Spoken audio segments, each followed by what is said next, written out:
las entrañas del Monumento a la Revolución yacen los restos de 4 de los principales caudillos de este movimiento. Paradójicamente, se trata de la cúpula del impresionante Palacio Legislativo que Porfirio Díaz mandó construir para el segundo poder de una dictadura. Así como en muchos sitios de la República, en el estado de Puebla, en la ciudad de Puebla, Carmen Cerdán y sus hermanos harán frente a esta dictadura. 2 días antes se dará la tragedia de que inicie la Revolución Democrática de Madero.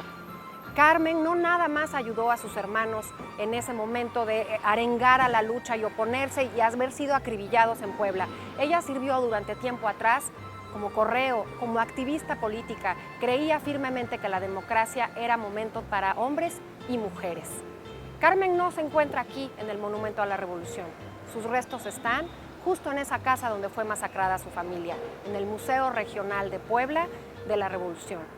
Otras tantas mujeres, miles de ellas, adelitas, soldaderas, que participaron con sus vidas y su sangre, tampoco están aquí, pero sí en nuestra historia.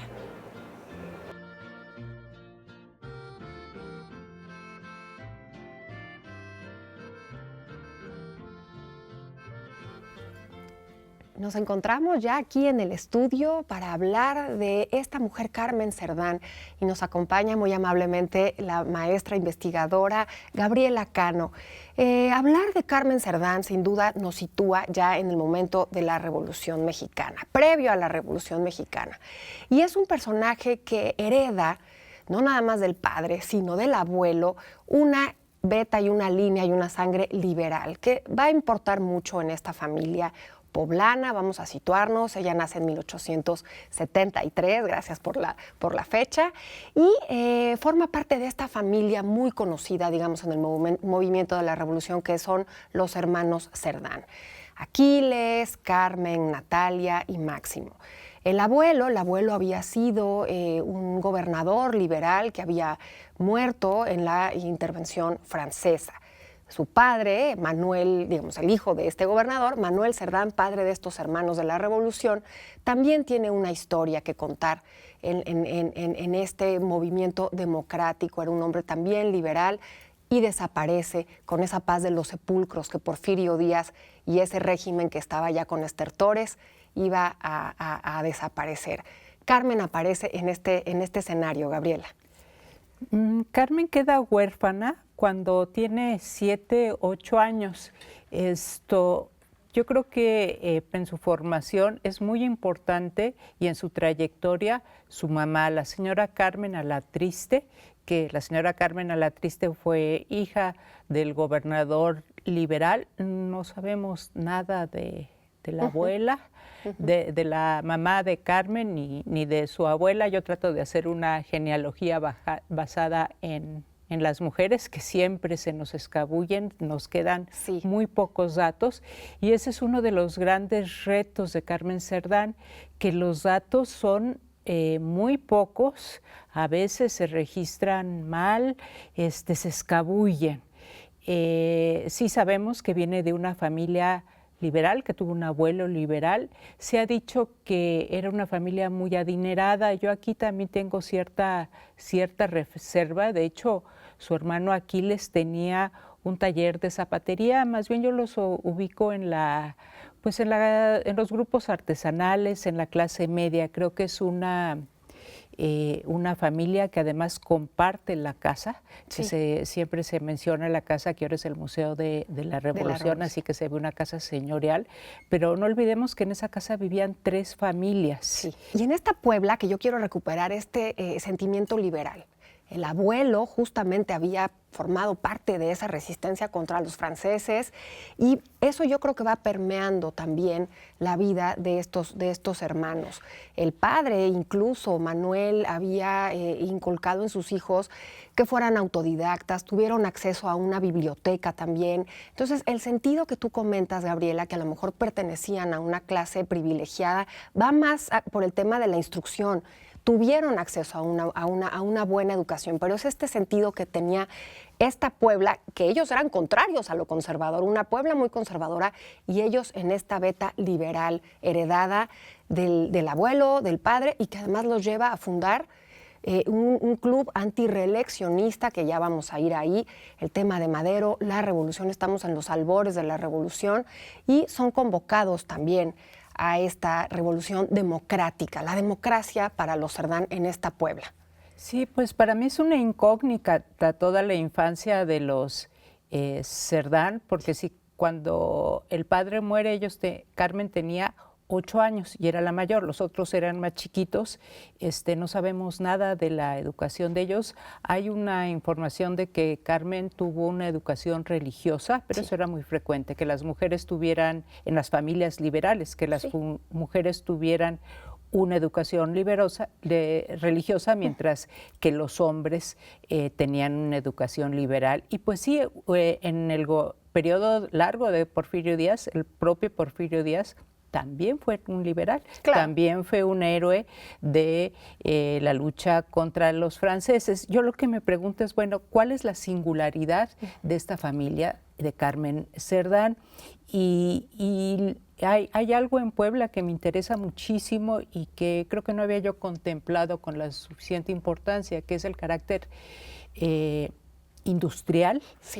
Hay textiles, hay fábricas de cigarros, de cerillos, y muchos de los que se unen a la facción de Aquiles, porque Aquiles Cerdán era un revolucionario sí liberal, pero en Puebla había distintas facciones y la de Aquiles era la más radical, llamémosla. No, de hecho tuvo muchas diferencias con Madero. No obstante, bueno, es a él a quien Madero lo nombra el líder militar y político del movimiento antirreeleccionista en Puebla. En Puebla. Con esta situación que esbozas de los obreros y de la vida que los hermanos Cerdán estaban conociendo en esa Puebla de finales del Porfiriato, nos vamos a una cápsula para conocer más sobre la vida de Carmen Cerdán. El contacto con obreros, estudiantes, comerciantes y ferrocarrileros, insertos en la inquietud de los clubes políticos y su pequeño comercio, enfrentaron a los Cerdán a la realidad social y económica en que se desenvolvían.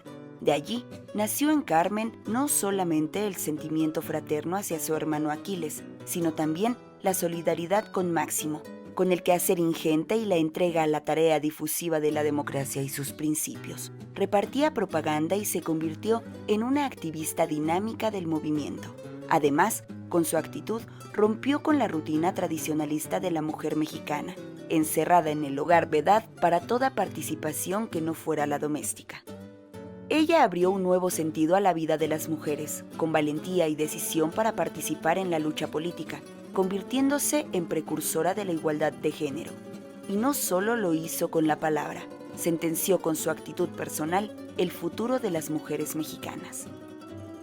Testigo mudo de la homérica mañana del viernes 18 de noviembre en la sala de la familia Cerdán, El Espejo registró todo lo sucedido: sangre, dolor, muerte y, acaso, la ira de los actores de aquel intenso drama poblano y nacional.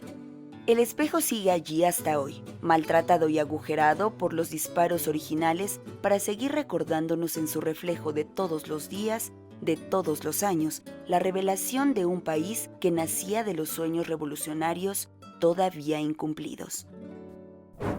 Estamos de regreso en Vindictas Históricas, esbozando a una Carmen Cerdán que, aunque este año está en los billetes de 1,000 pesos, hay que comprenderla y hay que entender cómo se fue tejiendo su participación en la historia. Entonces nos quedamos con una familia Cerdán que están permeadas de las ideas del antirreeleccionismo de Madero, también conocen muy bien el anarquismo y el socialismo de los hermanos Flores Magón, pero en Carmen se va a dar todavía más allá, porque cambia su identidad y se da cuenta que tiene que ser hombre, tristemente hay que decirlo, para que le escucharan. Y empieza a escribir como Marco Serrato, propaganda anti el gobierno de Porfirio Díaz, ante esta dictadura que ya estaba con el pie en el cuello. Había pasado ya Cananea, había pasado Río Blanco, y ellos están con el pulso muy en este tema.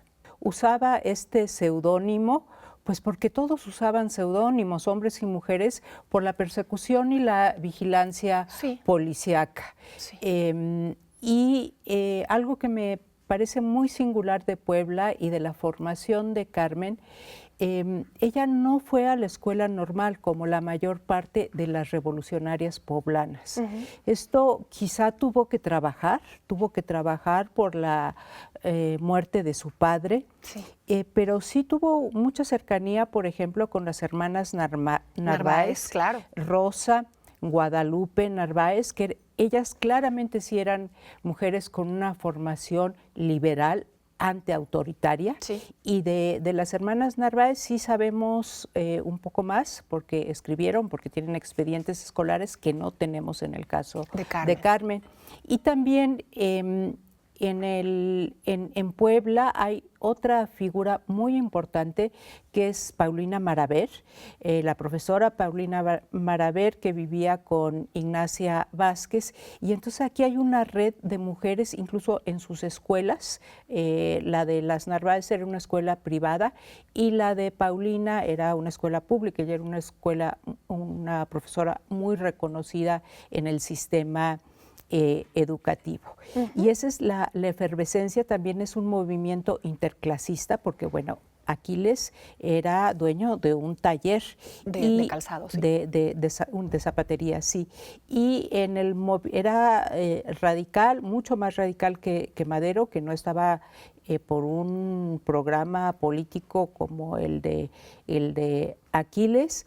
Aquiles, además, pues la historia lo deja claro, ya quería irse a la revolución cuanto antes. Literalmente. Y estás esbozando, estás poniendo sobre la mesa mujeres que no nada más participaron en la revolución como soldaderas o como adelitas, eso ya en la explosión, digamos, de las armas. Pero lo que comentas aquí de Carmen, que comparte con las hermanas Narváez y que comparte con otras mujeres, yo he encontrado que en esta actividad que tuvo como, no periodista, pero estuvo muy cerca de estos clubes y estuvo muy cerca de la propaganda, y la puedo llamar activista, mujeres activistas. Estas mujeres son tempranas a los clubes después que van a buscar el sufragio de la mujer. Estamos todavía a 4 décadas de que la Constitución otorgue, digamos, el voto a la mujer, pero se está esbozando un feminismo, un activismo femenino. Yo creo que hay una participación de las mujeres en el maderismo, pero incluso muchas de ellas se oponían a que las mujeres votaran, de entre las mujeres maderistas. Qué duro. Pues era una idea de la época, porque ellas pensaban que las mujeres podrían tener una influencia en la sociedad a través de la familia y la educación. De hecho,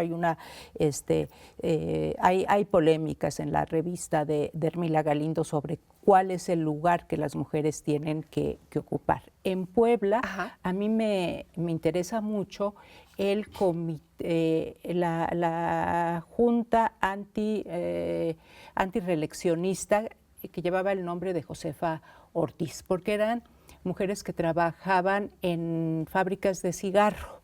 Y ellas, bueno, sí tuvieron una participación en el movimiento antiautoritario en contra de la reelección. Y con esto hacemos una pausa y regresamos aquí a Vindictas Históricas a seguir hablando de Carmen Cerdán y de todo el movimiento revolucionario.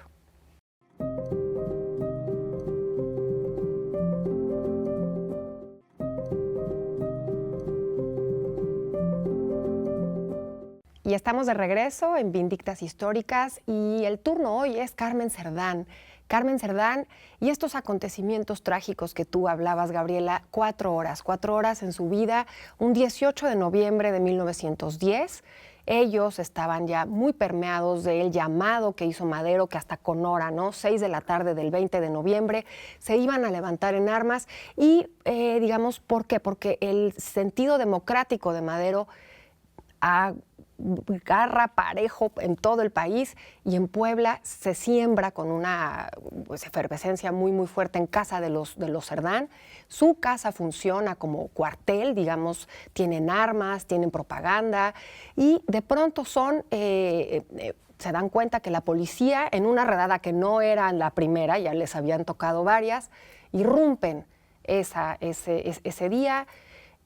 Y en el momento es asesinado Máximo Aquiles tiene que esconderse y Carmen es aquí donde surge esta leyenda que me parece importante que no la cubramos de pátina ni de heroísmo, sino que simplemente como una mujer que está defendiendo a su familia, a sus hermanos, su madre también está ahí, su cuñada está ahí, sale al balcón con un rifle a decirle a los vecinos en esta casa del barrio Santa Clara, ¿cómo es posible que no nos ayuden? Ayúdennos, no nos dejen morir solos. Y esas 4 horas terribles, 14 horas pasa Aquiles escondido y cuando sale es descubierto y lo matan en ese momento. Yo no quiero quitarle la importancia Sí. a este episodio, Sí, sí. Que fue después del cateo de la policía. El único testimonio que tenemos de los hechos en Santa Clara, digo, no sabemos de nadie que hubiera estado adentro, es de un reportero que sí fue un testigo presencial, es un reportero importante, Ignacio Herrerías, que después publicó además de la crónica de los hechos de ese día, después publicó una carta supuesta de Carmen Cerdán, pero que se considera apócrifa. No sabemos si Carmen disparó con la carabina, si arengó, porque bueno, es un enfrentamiento con las fuerzas de la policía y del ejército contra la casa. Carmen había ayudado muchísimo como correo, que no era poca cosa, había ayudado a meter armas, a fabricar bombas, por ejemplo, hay unas esferas que están en los lados de la cama de latón que se llenaban de pólvora y eran bombas caseras. Sí. Se metían alimentos y abajo de los alimentos del pescado seco, de la carne, ahí venían armas, pólvora. Sí. Ella hizo varios viajes a San Antonio, donde estaban los exiliados maderistas, posiblemente en tren, parte a caballo. Sí. Y bueno, sí tiene una importancia, pero sí quiero destacar que no sabemos nada de ella, solo hay una carta y una firma que podemos comentar, los 2 documentos que hay de Carmen Cerdán hasta ahora identificados. Y que a mí me parece, incluso Isidro Favela después dice que se entrevista con ella ya como una mujer mayor y que ella le confiesa, sí, yo disparaba, no podía, después de los acontecimientos, sus hermanos, el hermano muerto, después su madre, quizá ella no es que mate, digamos, a uno de los policías, eso no quita lo que acabas de decir, todo lo que ella arriesga la vida incluso en esta situación. El espejo, Gabriela, de la casa, donde se ve completa y absolutamente destruido y las balas en la fachada son el testigo, digamos, son las cartas firmadas de la represión de esa jornada lamentable, trágica que le toca vivir. Vamos a una pausa, vamos a ver una cápsula sobre Carmen Cerdán y continuamos con la doctora en Historia e investigadora del Colegio de México, Gabriela Cano. Las mujeres que participaron en la revolución fueron muchas y lo hicieron casi siempre desde el anonimato. Las investigaciones recientes han ido sumando sus nombres y sus acciones al acontecer histórico. Una de las profesiones que a finales del siglo XIX se feminizó fue el magisterio. La profesión de maestras de instrucción primaria se consideró apta para las mujeres como una extensión de lo que hacían desde su casa, el cuidar de los otros, pero además porque en este nivel se percibía un salario menor, por lo que los hombres fueron dejando que ellas se hicieran cargo de las instrucciones de niñas y niños menores. Las mujeres aprovecharon estos resquicios para leer, actualizarse, empaparse de las nuevas corrientes de pensamiento y así se fueron identificando con las causas de los hombres. La mayor parte de las mujeres que participaron en los clubes políticos como escritoras a favor de las causas eran profesoras. El grupo de mujeres cuya participación fue más numerosa durante la Revolución fue el de aquellas que empuñaron las armas, algunas porque las circunstancias las obligaron, ya que los maridos se las llevaron para que hicieran la comida, acarrear el agua, cargar las armas y curar a los heridos, y otras porque en verdad estaban conscientes de la necesidad de cambios en la vida económica y social y deseaban un mundo mejor para sus hijos.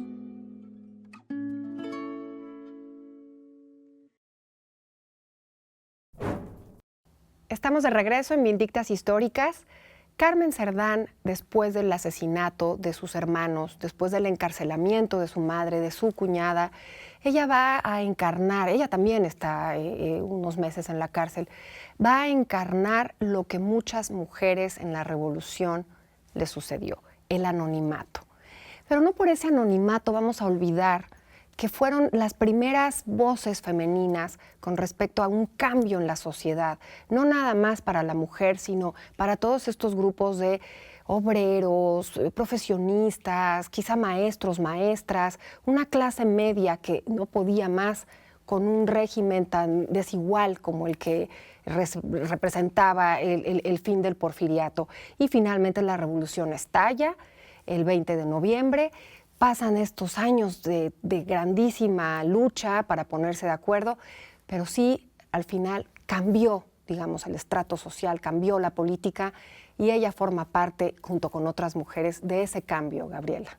Sí, Carmen tuvo dos etapas de ser revolucionaria. Primero en el antirreeleccionismo, en el maderismo, y después en el constitucionalismo. Sí. Y sí está en la cárcel, y de ahí es donde tenemos una carta donde certifica a una de las hermanas Narváez como revolucionaria.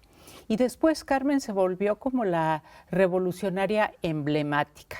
Esto sucedió, bueno, fue veterana en 39, es de la primera, digamos, grupo de veteranos y de veteranas de la Revolución, lo que supone una pensión. Hay una foto muy bonita de Carmen Cerdán recibiendo el nombramiento de veterana de la Revolución con su sombrerito y sus pieles, y después se vuelve así como una imagen pues acartonada. Esto fue a partir de su fallecimiento en 1948, que justamente es durante el gobierno de Miguel Alemán, que es cuando se establece el sufragio municipal. Entonces, en esta memoria, en esta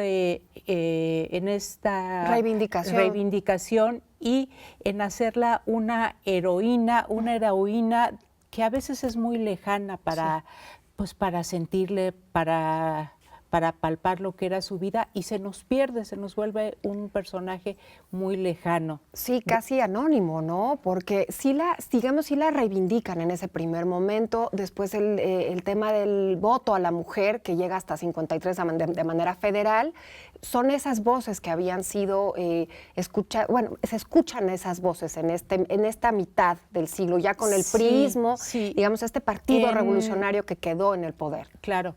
En 68 se cumplen 20 años del fallecimiento de Carmen Cerdán. Ajá. Y es en ese momento cuando se hacen homenajes, se publica, por ejemplo, la novela de la China Mendoza, que es divertida, pero es donde se hace esta heroína, que por cierto presenta a Carmen como pues un tanto pasiva, salvo el momento, esas 4 horas que le dieron ese lugar en la historia. Pues no hay una preocupación por saber quién era. Digo, hay confusión con su fecha de nacimiento.